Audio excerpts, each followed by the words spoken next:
I am a songwriter, I'm a recording artist, I'm a producer, and I hope if on good days I'm a just generally nice guy. The success of Sugarland has really educated me, and especially as the music business has kind of changed underneath us. And from the distance between my first record deal in the early 90s and then watching what that kind of, it wasn't a terribly lucrative deal, but it taught me a lot. It was almost as if I got paid to learn. And they weren't, they were 5-figure publishing deals. They weren't huge, but it was enough when you're 20-something. It just paid your rent, and it kept me in the game. And at the time, the radio success translated. There was a lot of, I was on the early piece of getting songs in television. I had songs in like 90210 and all sorts of crazy, like Melrose Place. I had a song in Baywatch. Still pays me.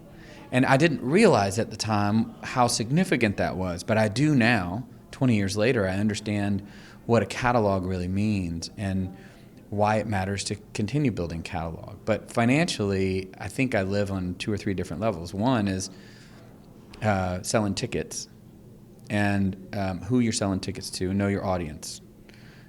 So in country music, we try to not keep our tickets too expensive because you really want to foster an audience that's repeat every year, not every 2 or 3 years, but I want them to have an experience they can come back and really depend on as a good time.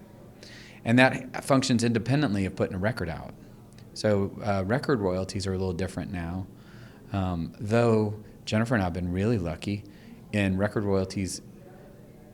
The number hasn't gone down as much, but it is harder to achieve the same number. It's like twice as much effort to achieve the same number of sales, which is, I think, real fascinating. And I distinctly remember in our career the article that said the lowest selling #1 record of all time. It was like our live record we put out, and it had sold 75,000 copies in a week or something in its first week, and it was the lowest. It was tragic, right? And so nowadays, you're lucky if you can get 40,000 copies as your #1 record in the week. So, I think that my journey in Sugarland has really helped educate me in how flexible you need to be in the music business in order to continue to create. And you have to be as creative with your business as you are with your art.